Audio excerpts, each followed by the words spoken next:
In the spring of 1943, when Europe had already lived for years under the weight of war, events unfolded far from the front lines, quiet and unseen, yet equally decisive. In factories, workshops, and warehouses where no guns fired and no bombers roared, another kind of battle was being fought. It was the work of engineers, laborers, and underground operatives who turned ordinary objects into instruments of resistance. In a small industrial town in southern Poland, under German occupation, there stood a soap factory that looked entirely ordinary. Its sign bore a German name, its management answered to the occupying authorities, and its workers followed routine schedules. Soap production seemed harmless, civilian, and even encouraged by the Germans, since their army required a constant supply of hygiene goods. Yet beneath the layer of routine lay a secret. In a dim lower workshop, where old boilers and metal molds stood unused, a small group of engineers connected to the resistance had been working for months on a dangerous assignment. They were tasked with finding a way to smuggle small amounts of explosive material through German checkpoints. The idea to use soap was born out of simple observation. Soldiers and inspectors rarely examined goods intended for personal hygiene. A bar of soap, dense and unremarkable, invited no suspicion. Their first attempts were risky. The explosive compounds of that era were unstable and demanded precise handling. Any mistake could result in disaster. But through persistence, the engineers developed a process by which the finished bars were indistinguishable from regular soap. Every detail, color, weight, scent, texture matched the genuine product made for military supply. The experiments took place at night, after the day shift had ended and the noise of the factory subsided. Only a handful of trusted people knew the truth. To the rest of the workers, it appeared as overtime production meant to meet quotas. Those who stayed behind the locked doors of the lower floor knew that one error or a single act of betrayal could destroy them all. The shipments were arranged carefully. Some boxes contained ordinary soap, others carried disguised charges. Only those aware of the coded markings could tell the difference. Each bar concealed a small compartment filled with a plastic-like compound, strong enough to damage machinery, bridges, or rail equipment, not designed for mass destruction, but for precise sabotage. The system worked flawlessly. Trucks marked with official documents passed through German checkpoints without incident. The cargo, labeled for army use, seemed routine. Inspectors occasionally opened a crate, examined the contents, and moved on. None could imagine that beneath the familiar smell of lavender or pine resin lay a weapon. This operation had no name. It was simply one of many efforts carried out by resistance networks across occupied Europe. Communication was handled through couriers, sometimes through channels linked to British intelligence. The goal was always the same: to deliver explosives to places where open transport was impossible, to supply depots, repair stations, and railway junctions deep in the occupied territories. At that time, as the Eastern Front expanded and the German army demanded ever more supplies, attacks on infrastructure became increasingly valuable. A single delayed train or damaged bridge could disrupt entire chains of movement. For those working in secret, each successful delivery was a quiet victory, unseen but vital. The man overseeing the operation was Stanisław Nowak, a calm and methodical chemical engineer who had managed soap and oil production before the war. He understood that the success of their mission depended on perfect disguise and careful safety. Every new batch was tested personally, in an isolated room where even the draft of a window could not disturb the balance of chemicals. Nowak documented his findings precisely. His notebooks looked like ordinary production records, full of numbers and measurements. Yet between the lines, hidden under technical language, were coded notes describing the strength of mixtures and the timing of reactions. To anyone else, it read like dull industrial data. The factory remained under the supervision of a German manager, a bureaucratic overseer appointed by the occupation administration. He made daily rounds, inspected the equipment, and demanded faster output. He never suspected that among the crates he signed for shipment were items destined for covert operations. As spring turned into summer, life in the town appeared stable on the surface. Workers continued their routines, children played in the courtyards, and trucks bearing the label Seif, Wehrmacht, Versorgung, soap, army supply, departed regularly from the factory gates. No one outside the network knew that these crates carried weapons disguised as symbols of cleanliness. By mid-year, the network extended to several regions. Some shipments reached partisan groups in the forests.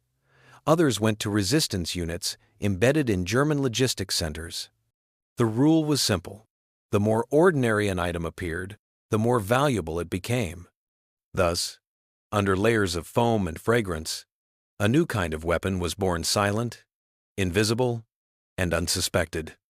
The Germans could never have imagined that the harmless bars of soap they trusted were becoming one of the most creative tools of sabotage in the war's hidden front. By the middle of 1943, the covert operation had grown into a small but efficient network, stretching across several occupied regions. The soap factory in southern Poland served as the center, yet many others were indirectly involved without realizing it. Delivery clerks, drivers, and warehouse workers all played their parts, following orders and schedules that appeared entirely routine. Few suspected that among the boxes they moved were those carrying disguised explosives. The system relied on trust and precision. Every step had to be predictable enough to avoid attention, but flexible enough to adapt to unexpected inspections. Stanisław Nowak managed the operation like a production line, recording every shipment and marking each crate with a coded sequence. The codes changed weekly, following an internal rotation that only 3 people understood. The key strength of the network was invisibility. Nothing about its operations looked unusual. The shipments were documented, the materials were real, and the output matched official orders. Even the German overseer at the factory, proud of his efficiency, unknowingly helped the cover by reporting increased productivity to his superiors. It was a deception built entirely on normality. Meanwhile, the disguised soap reached its destinations through ordinary trade routes. Some crates were distributed to German army depots, others to civilian suppliers near key rail lines. Once in place, resistance agents recovered selected bars, extracted the hidden charges, and used them for precise acts of sabotage: a damaged fuel pump, a destroyed junction box, a bridge weakened enough to collapse under heavy transport. Each incident appeared accidental, the result of fatigue or poor maintenance. Reports of such accidents began to reach local command posts. German investigators noted the increase in technical failures but found no common link. Every event was minor yet disruptive. For the resistance, that was enough. Their aim was not spectacle but steady erosion, small, consistent blows that slowed the war machine from within. In Warsaw, intelligence officers monitoring the network received coded updates through couriers. The reports confirmed that the soap method remained undetected. The idea soon spread beyond Poland. In some regions, the formula and process were replicated in bakeries, candle workshops, and other harmless trades. The ingenuity of the concept lay in its simplicity, using the ordinary as a shield. By late summer, the pressure on the factory increased. The German authorities demanded higher output to meet military needs. Nowak's team worked under tighter supervision, with guards patrolling more frequently and inventory logs checked twice daily. Each new layer of oversight raised the risk of exposure. The workers adjusted carefully, keeping the operation smaller and more selective. Only a few batches per month now contained the disguised charges, but their precision and reach made them invaluable. One evening, a shipment bound for a railway depot near Krakow nearly exposed the operation. A German officer insisted on weighing every crate after rumors of theft in other warehouses. The difference in mass between the normal and modified bars was slight but measurable. For several tense minutes, Nowak stood beside the inspector, explaining the variations as inconsistencies in raw material. The officer, impatient and cold, accepted the explanation and moved on. The truck departed, and the crisis passed, but the team understood how close they had come to ruin. After that incident, the procedures changed. Nowak ordered additional measures to equalize the weight of each crate, using small sand inserts in ordinary soap boxes. Every detail mattered. The goal was not only to deceive, but to make deception indistinguishable from reality. Through autumn, the results became clear. Resistance groups reported successful sabotage of 3 railway bridges and 2 ammunition depots, all linked indirectly to the shipments from Nowak's plant. None of the participants mentioned the factory by name. Secrecy remained absolute. In German records, the incidents were listed as mechanical faults, structural fatigue, or unexplained fires. The operation, however, demanded a heavy price. Several couriers were arrested during inspections on rural roads. None betrayed the network, but each disappearance was a warning. Nowak grew more cautious. He removed any written evidence, memorized the codes, and relied only on verbal communication with his closest assistants. The fewer traces left behind, the longer they could continue. By the end of 1943, the network had achieved something remarkable, a full year of undetected activity. What began as an experiment inside a forgotten factory had become a quiet campaign that touched dozens of locations. The Germans remained unaware that one of their own supply lines had turned against them. For those involved, there was no celebration, only fatigue and constant vigilance. They understood that survival depended on silence.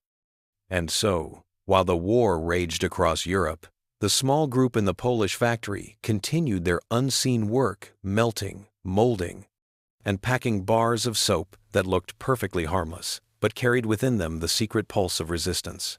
By the beginning of 1944, the war had entered a new and harsher phase. The German army, stretched thin across multiple fronts, depended more than ever on its logistics. Trains and supply convoys moved day and night, carrying food, ammunition, and fuel from deep inside occupied territories. Any disruption now had multiplied consequences. In the occupied regions of Poland, sabotage incidents increased. Bridges failed, supply sheds caught fire, and train cars exploded without warning. Each time, German investigators arrived, took photographs, and filed reports that concluded with the same uncertain phrase: technical malfunction. None of them suspected that a simple bar of soap had become a weapon. Inside the factory, however, tension was growing. Stanisław Nowak had aged noticeably in a few months. His face reflected sleepless nights and constant worry. The system that had worked flawlessly for a year was beginning to strain under new restrictions. German authorities had tightened surveillance of all civilian industries. Random inspections became common.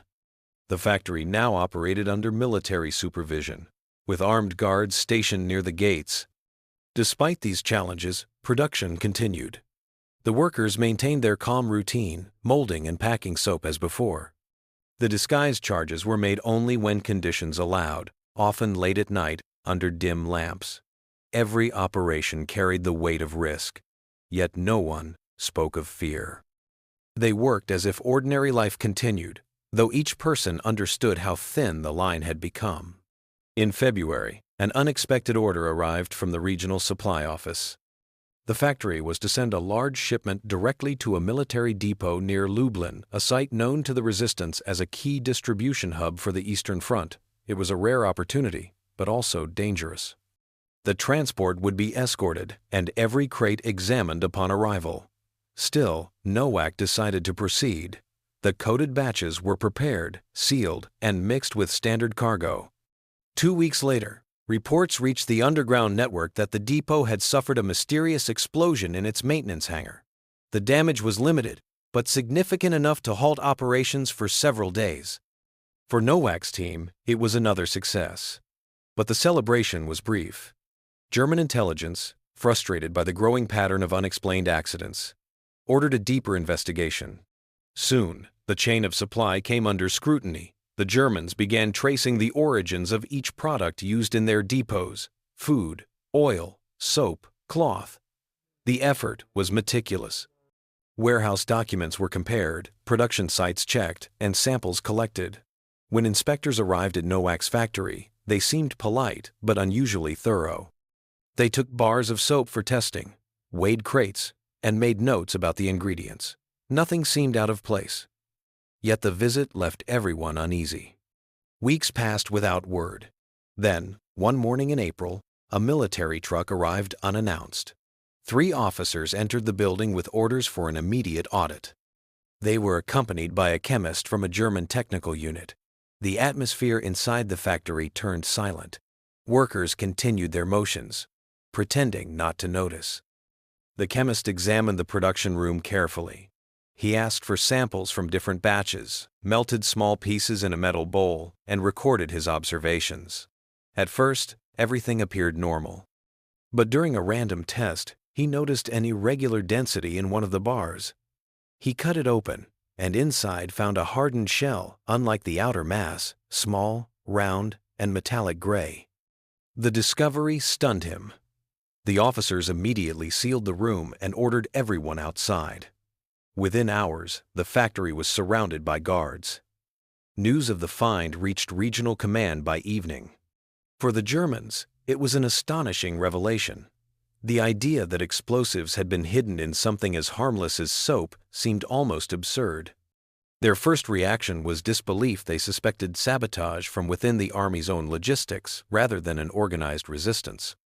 Nowak and several workers were detained. The Germans searched the building, confiscated all records, and dismantled equipment. Yet even with the evidence in hand, they struggled to understand the scale of what they had uncovered. To them, it was impossible that such a simple product had traveled for months under their own supervision, crossing checkpoints, reaching depots, and even frontline units. The news never appeared in newspapers or official reports. The incident was classified, labeled as an internal security matter. German command feared the psychological effect if soldiers learned that even the most ordinary supplies could be dangerous. Quietly, investigations expanded to other factories across the region. For the resistance, the loss of the plant was a severe blow, but not the end. The method had already spread too far to contain. Blueprints and formulas existed in memory, not on paper. Other workshops began replicating the process independently. The idea lived on, adapted, and refined. Meanwhile, the town returned to uneasy silence. The factory stood empty, its machines cold. Locals passed by without speaking, aware that something extraordinary had happened within those walls. The Germans could not fully grasp it, but they knew one thing. The enemy had found a way to turn ordinary life itself into a weapon. After the discovery, the factory remained sealed for weeks. German investigators examined every machine, checked every shipment record, and interrogated dozens of workers. Yet even after long questioning, they could not trace how the operation had begun. Most of those arrested said little, and some genuinely knew nothing. The resistance had worked with careful separation. No one person understood the full system. By summer 1944, the Germans closed the investigation. Officially, it was described as an isolated act of sabotage by unknown workers.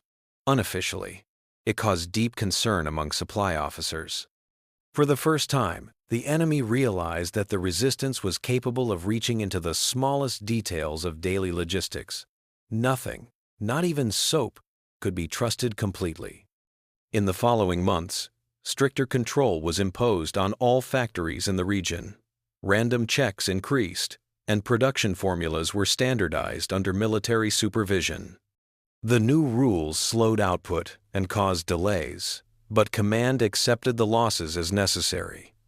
Fear, not efficiency, guided the system now.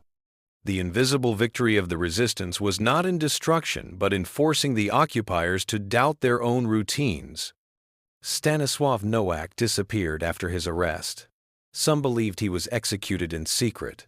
Others thought he was transferred to a camp. No records survived. Yet his work did not vanish. The formula for the disguised soap had already been memorized and passed orally through the network. Within months, small workshops in other parts of occupied Europe began to recreate the method. The idea was simple enough to survive without written plans. By the end of 1944, as the German front lines collapsed, reports of similar incidents appeared elsewhere: damaged supply depots, sudden fires in storage sheds, unexplained explosions during transport. Each was small, local, and officially ignored. But together, they represented the same principle: the power of ordinary objects turned against the machinery of occupation. When the war ended, the story of the soap factory remained mostly unknown. Few documents were preserved, and most participants had vanished into the silence that followed liberation. Only fragments surfaced later: notes found in archives, testimonies of resistance members, and occasional references in declassified intelligence files. Historians reconstructed the picture slowly, piecing together evidence that a modest factory once played a quiet role in a vast underground effort. Those who studied the case later remarked on its simplicity. The strength of the plan was not in complexity, but in its invisibility. The Germans, trained to search for weapons and messages, could not imagine that something so common could conceal danger. Their disbelief became their weakness.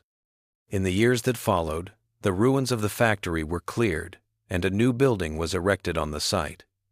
To most residents, it was just another industrial plant. Only a few older locals remembered the rumors that during the occupation, the smell of soap in the air once carried a secret.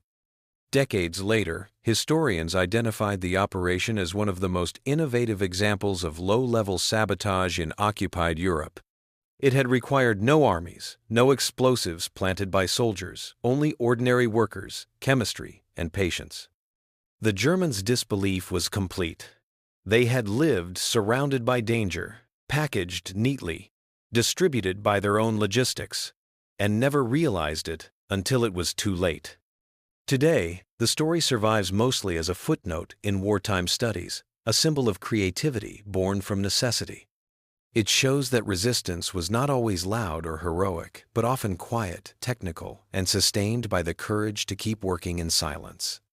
In the end, the tale of the soap that hid explosives is not about the weapon itself, but about the people who used their skill and knowledge to turn ordinary life into defiance. It reminds that even the simplest things, a bar of soap, a daily routine, an unnoticed act, can carry within them the power to change the course of history.